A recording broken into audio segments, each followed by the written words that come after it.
It's not a Wednesday, it's another 11 a.m. somewhere in the world. At least it's here in Europe. Welcome to the show. We have a couple of really good questions. So without further ado, let's get started. Hi, everyone. So we got a question on one of your floor press videos, where you mentioned that for you, the bench press started making sense once you understood that it's not a pec exercise, but a tricep exercise. So first of all, a very controversial topic. Nope. Um, so please elaborate. Okay, so first things first. This is not on me. Like this is not my invention or my idea whatsoever. I've watched way too many powerlifting videos where maybe they're not saying it that up front, that pressing is actually about using your triceps more than your pec. But once you go in, read in between the lines or go into the details, they're actually saying it. So this is not on me. This is world class people saying this. But I'm trying to translate it as always for us, for normal people, for normal coaches who are seeing people twice or three times a week. Okay, so what does that mean? So pressing is for the triceps and not for your chest. Let's break it down. Let's start with the easiest press that is out there. Let's start with the push-up, right? So the nature of the push-up is like think about being on the bottom of on the floor. So that's the starting position of your push-up, and then you have to press yourself up. So what are the functions of the big muscles? What is the function of the pec? The pec is a stabilizer in your shoulder. So that means whenever I'm that's imitating my bottom position of a push-up. I'm not afraid. Whenever I'm in that position, that means my pec is stretched, right? So when my push-up bottom position is like this means I have full, however the Latin word is, I don't care. It's fully stretched. That also means your pec cannot move somewhere else without your shoulder doing something. Okay, so from here, all I want to do is extend my arms and go all the way up. Before we go into the details here, there's a difference between a push-up, which is, I call it an unloaded movement. The scientists out there would say this is totally false, and they're kind of correct. So I'm referring to unloaded being like body weight movements. And on the other hand, it's like a 300 kilo bench press, right? So that's the spectrum I'm talking about. Body weight exercise, yes, I know it's technically loaded, but I call it unloaded. Or you're going to use additional weight, whether that's your wife on your back or a barbell on your chest, right? I hope the barbell's heavier than the wife. Um, Sweet. So the pec is for stabilizing the shoulder. That means the pec's task in a push-up is to keep your shoulder in the same place. We talked about the shoulder on the last couple of calls, which means I don't want my shoulder, the heavier the weight gets, the less I want my shoulder to actually go from behind the shoulder, so pinching your shoulder blades together, to all the way to the front, your shoulder blades retracting or going out to the sides. The less weight is on your body, the more your shoulder should and can move. The heavier it gets, think about a bench press, the zero movement should happen in your shoulder, right? So push up, how I coach a push up is super simple. Press up. That's all I'm saying. Don't go on your knees. Don't do anything funky. Do a little bit of a snake movement. Like that's totally fine. What I always start in the push-up is like bring your hands quite narrow in and try to go with your hands like as low to your belly button as you can. The further you go out, the more you have on your shoulder. The further you go down, the more you have to engage the pec as a stabilizer and the triceps to actually press down, right? So that's the body weight side of things. Let's move on to the other side of the spectrum. And once again, there's a lot of stuff in between, and I'm only talking about the two extremes here. Let's talk about a 1 rep max bench press. So you pressing 300 kilos on a bench. That means you lower the bar. That means your shoulder stays down. Your shoulder blades are pinched together. There's nothing moving. Once you reach the end, that means the barbell hits the chest. The pec is fully flexed and your shoulder is literally behind the neutral line, which means your shoulder blade are pinched together, right? What usually happens, especially with newbies, is once you start pressing, you either initiate pressing with your shoulder or with your pec. How do I know? If the pec is fully stretched at the bottom and then you use your pec, that means the chest is going to go into this direction again. So the shoulder will come forward and you will shorten your pecs again. That's how you know you're using your pecs and not your triceps. What is the goal? The goal is to keep your pecs fully stretched, to keep your shoulder back, and actually just use your arms to press up. And guess what you need for extending your arms? There it is, the triceps. So that's the main difference. And why is that so important? Again, I'm gonna say it like 100 more times today. Why is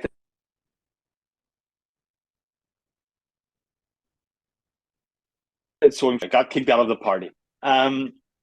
All right, so we were at the bottom of the bench press. Why is that so important to keep your pec fully stretched? Because that's the thing that holds your shoulder in the right position.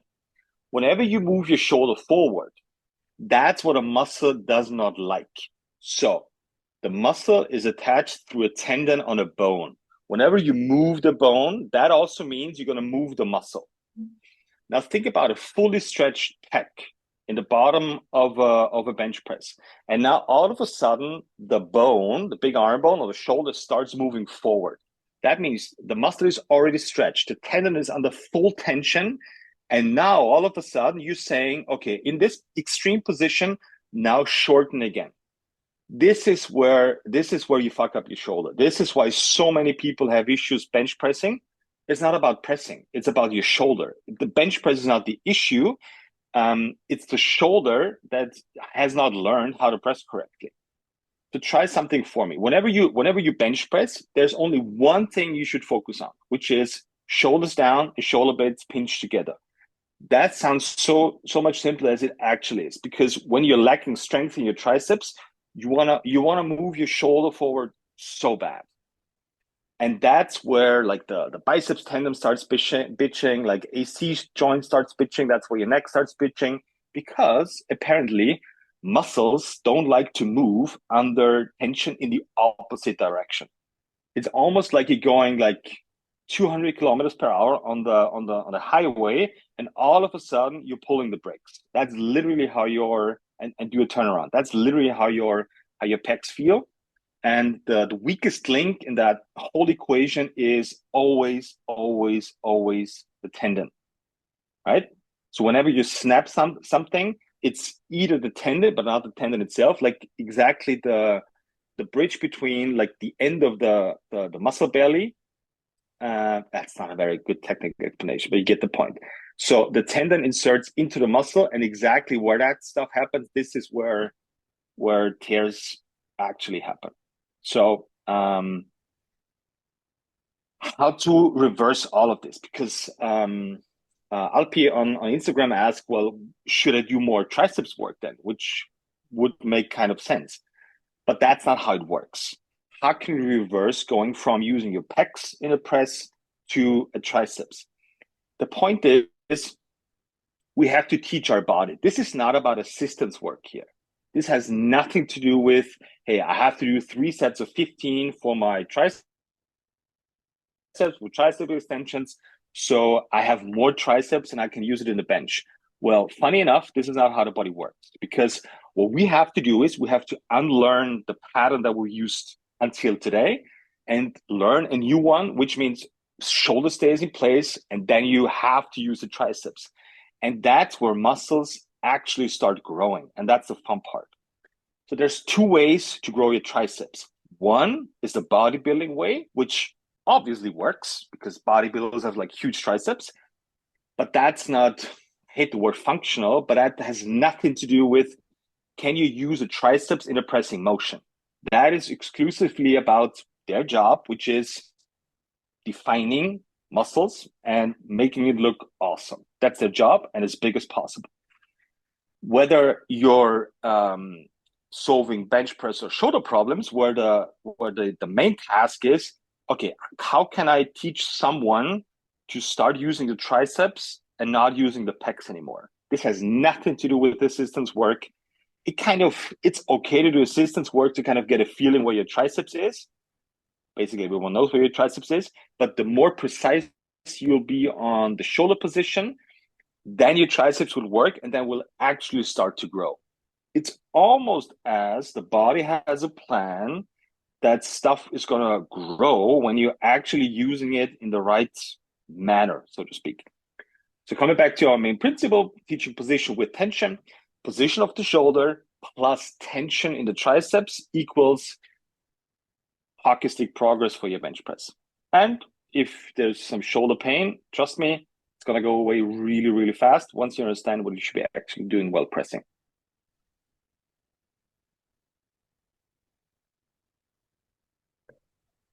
I have a Yes, question. no, makes sense. Yeah, it absolutely makes sense. I am thinking a step further.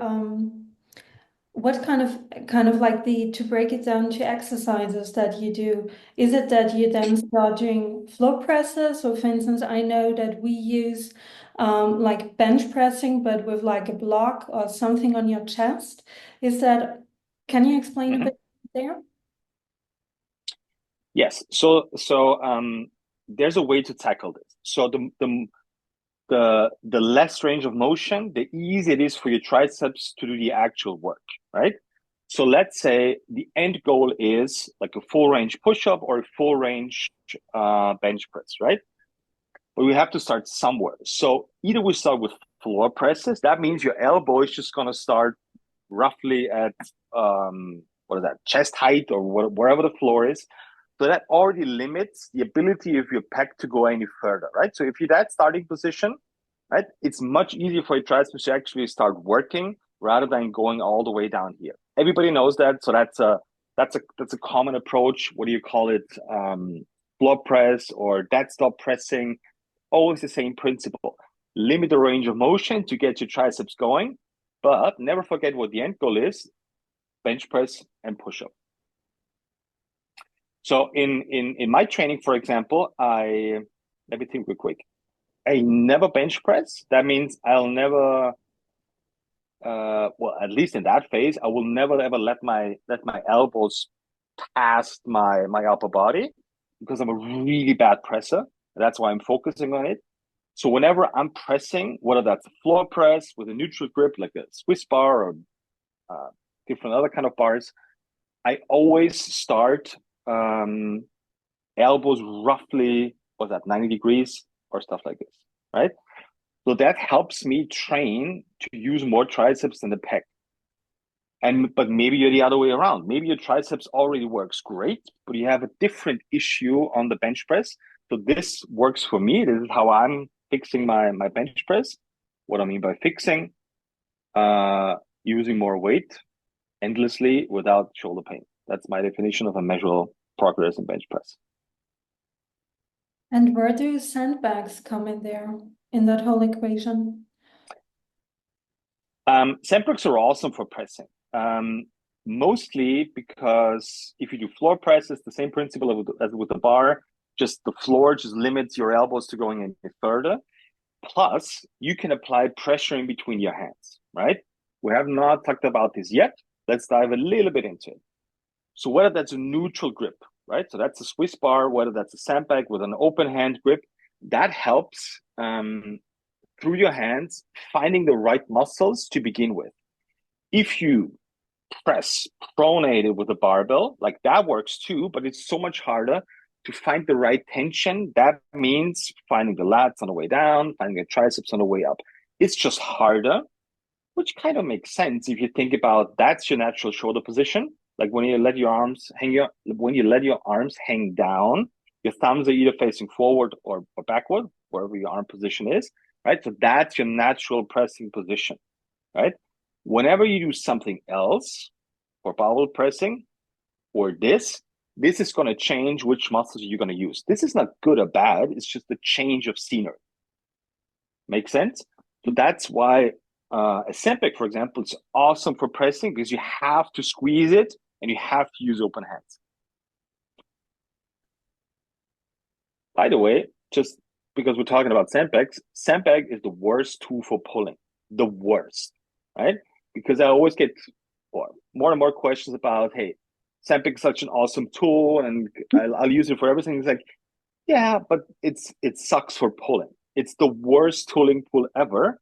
Why? Because it literally limits how far you can move your elbows behind your upper body. Why? Because there's a sandbag, there's your chest, and you can only pull it up so far, right? So that limits the capability of your lats to actually do the pulling movement. So I'd rather have you use a barbell for pulling instead of a sandbag. So although my setup is black and white, the training world is not black and white. Barbells are awesome for stuff.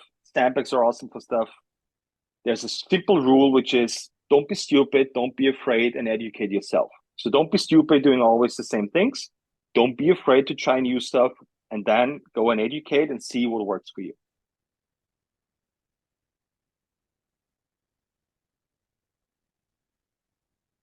Any questions about the pressing, triceps, pec? Because it makes sense for me, but maybe not for you. I have a statement about the pressing. When you see the powerlifters, they are bridging too much and they are shortening that position. And when you see the powerlifters, how they're pressing, they are actually really pressing from the triceps. So they are bridging so much so that they shorten that pressing movement, I mean lowering movement until the chest, and then they are pressing, but all the pressing is coming from the triceps actually, Mm-hmm. and they are Mm-hmm. really holding their shoulder blades on the bench together and down, and it Yeah. makes really sense. So, but I have met some powerlifters and they are still thinking about the bench press as a movement for chest, not for triceps mostly. But when they are going to change that mind, like pressing you from the bar with your triceps, because that's a functional movement in the nature. You're pressing something from yourself. You are not pressing yourself from that. Then it makes sense. So we won't go into too much details about the bench press, but you're absolutely right. So every power lifter, every person that moves decent weight will tell you that pressing is about the triceps and not about the chest, right? For some reason, it like that stuff doesn't trickle down into like normal coaching and normal gyms and the general population, which is fine. That's our job. That's what we're gonna do. Because when you talk about bench pressing with a power lifter, he'll tell you three main things. The first one is use your feet to push yourself off the bench to get engagement in your legs in. The second thing he's going to tell you is lower the bar with your lats. And the third one is, as you said before, you use your triceps for pressing. Those three things are literally what those are the only things they're working on in a bench press. They're not thinking about and just look at body types of power lifters. Neil Maddox, is it Neil? Whatever. Maddox, the awesome big dude who benches like I don't know 3,000 kilos. No, I think it's 300 something. It's the world record. He has no chest, which sounds so hilarious when I say this, but it looks like he has massive pec muscles, but he doesn't. He has a massive upper body, a massive torso, because his back is so wide, his arms are so huge, and in comparison to his arms and his back, his pec is really, really small, developed muscle wise. That's what I'm saying, right? So even if you just look at the body types of powerlifters, they don't have big chests. Bodybuilders have really huge chests because they need it on stage. But a huge chest is not beneficial for pressing or needed strength wise. Same with strongmen. They do a lot of pressing, like log pressing and that kind of stuff. Yes, they have a massive chest, don't get me wrong. But in comparison to the back, it's fairly small. And in comparison to the arms, the biceps and triceps, the chest is fairly small too. So that's always a good telltale of okay, if world class athletes look like this, that means they use those muscles. That's a pretty good indicator of, well, actually, what muscles are need more work than others. Let's phrase it nicely. Yeah. Same goes actually for, I just thought about the female powerlifters as well. They also do the world-class female powerlifters also have those huge backs and huge lats.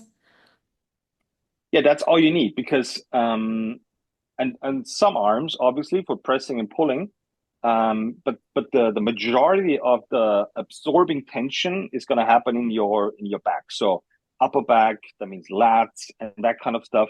If you have no back, there's no way you can lift heavy.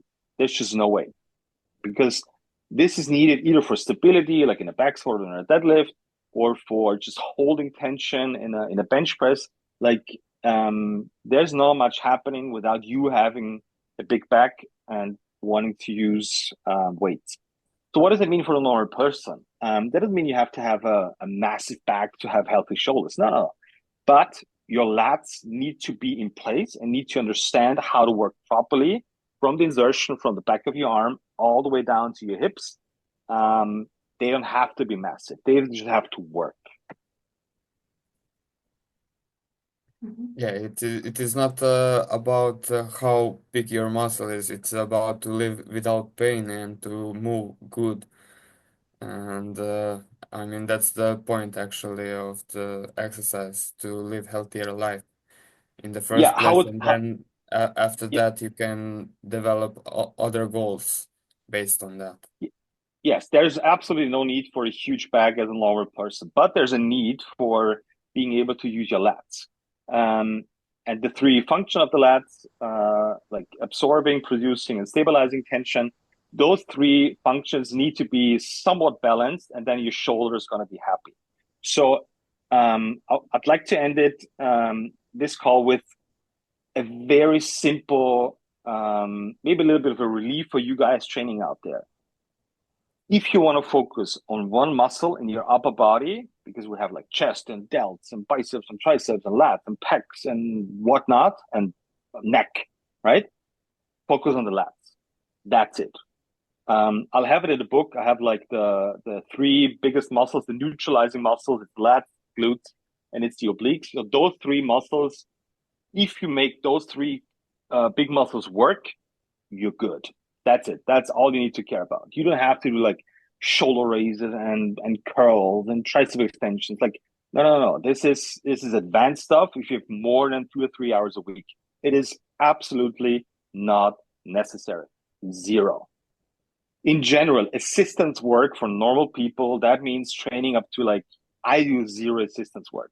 So I train 4 or 5 hours a week, on average 4 hours.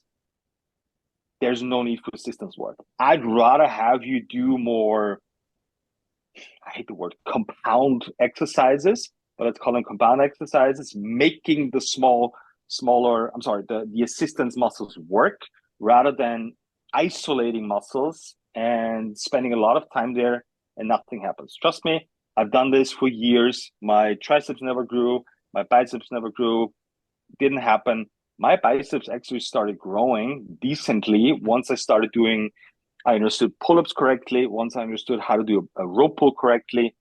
And it's funny how your body kind of, I'm almost tempted to say, allows the muscle to grow once it realizes, okay, now you understood how the bicep should work, and now I let it grow. I know it's a little bit of a philosophical approach, but whatever. So focus on one thing on the upper body, it's the lats. All three jobs, producing, absorbing, and stabilizing. Stabilizing, think about doing like a farmer carry. Producing, think about learning how to do pull up. And absorbing, think about doing something like a floor press or separate floor press or anything where you have to lower weight towards your chest. Sounds good? Makes sense. I just need to add one thing more.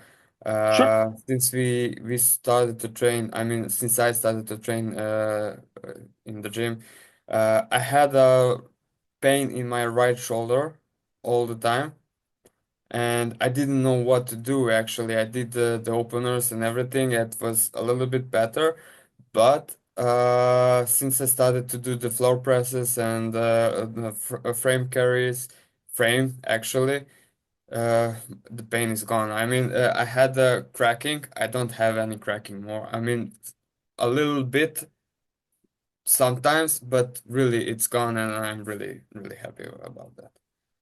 Cool. So the first thing is no pain, Yeah, right? Because pain is something that goes way deeper than you think. Like you're spending so much energy when you're in pain. It's like you think constantly about it. You're adjusting your training. So it's just generally not good to be in pain, right? Who knew? What a surprise. So that's the first step. I can live with cracking. I can live with discomfort. I can live with everything but sharp pain as the first step in getting your shit together in training.